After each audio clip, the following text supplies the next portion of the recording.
Well, now I'm pleased to have with us here today Andrew Ross Sorkin, book author of Too Big to Fail, the inside story of how Wall Street in Washington fought to save the financial system. Andrew, welcome to Traders Nation. How are you today? Hey, thanks so much for having me. Oh, you're more than welcome. Andrew, what was the moment-by-moment like of how the greatest financial crisis since the Great Depression developed into a global tsunami?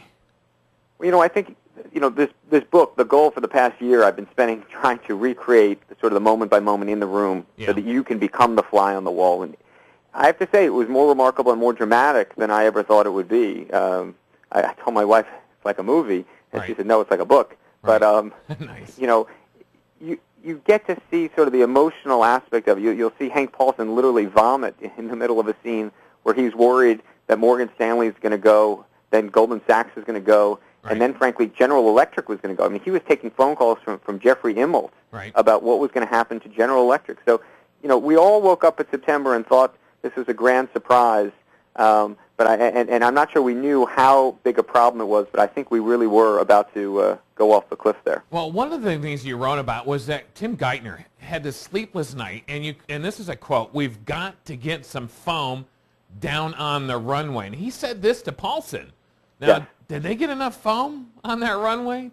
Well, clearly not, and that was the weekend of Lehman Brothers. And I think that there was a realization that if Lehman went, well, actually, there probably wasn't a realization enough about if Lehman went, what would happen, because that sort of propelled the spiral downward. But, to me, the most interesting part of reporting this out was, you remember Bear Stearns gets sold to J.P. Morgan in March. Yeah. And then we all of a sudden got sort of lulled into a sense of complacency during the spring and summer.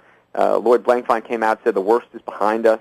Right. But actually behind the scenes, the government and Lehman and AIG, all of these folks saw the train barreling down the tracks. I mean, you'll see a scene where Hank Paulson is trying to put the arm on Warren Buffett to make an investment in March in Lehman Brothers. Yeah, they try to sell Lehman Brothers to Barclays, not in September originally, but in April. Yeah. Well, wasn't there, Andrew, wasn't there this big, huge, sheer number of acquisitions that they tried to get going through? For instance, you named several of them. J.P. Morgan looking to buy Morgan Stanley for $1 J.P. Morgan, share. Morgan Stanley for $1 a share. $1 a share. I mean, we were ponying up here in the broadcast building. It's like, well, let's see if we can buy them, right?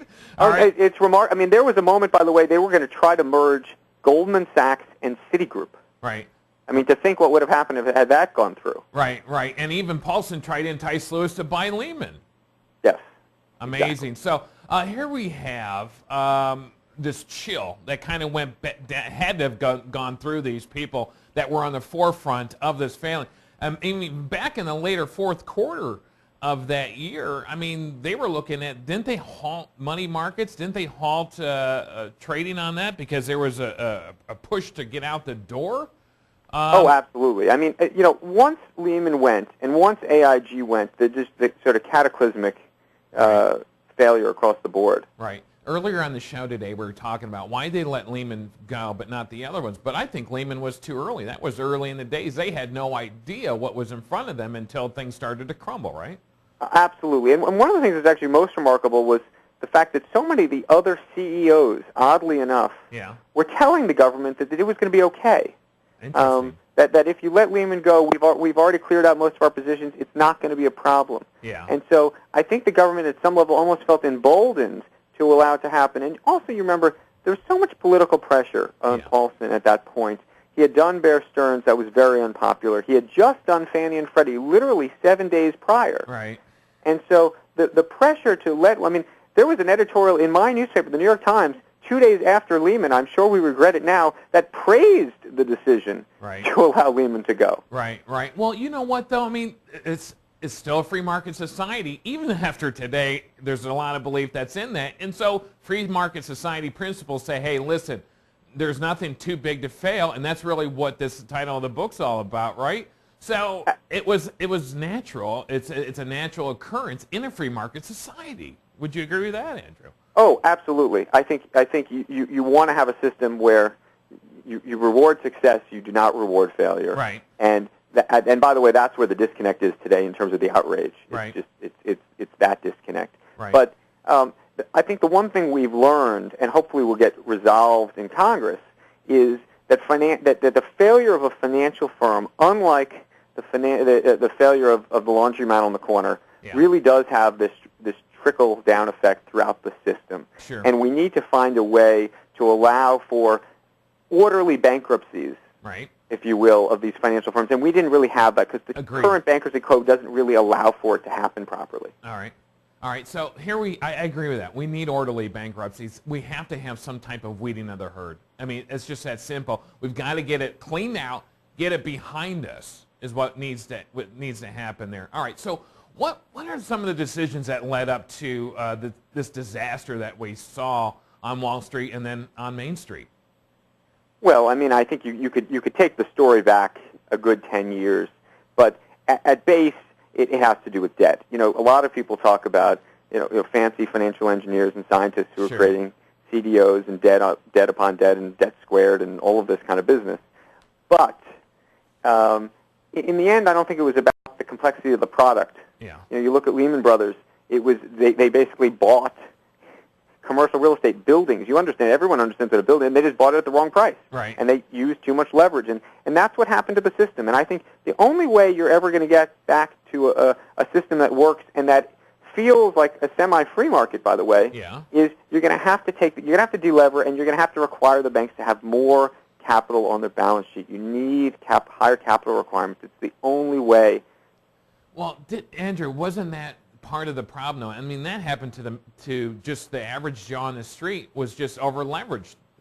Over-leveraged. The lending policies just got, not on a political sense, but just got so liberal. You could walk in with, 5% down, if anything, but they were just so fancy in writing up these deals that people were like jumping into these deals. And that's why there are so few heroes in this story, because you have the regulators who were not minding the store. You have government, which at some point deregulated to the point where it became a problem for just regular old people. Right. And then you had Wall Street taking advantage of the fact that the rules were as lax as they were.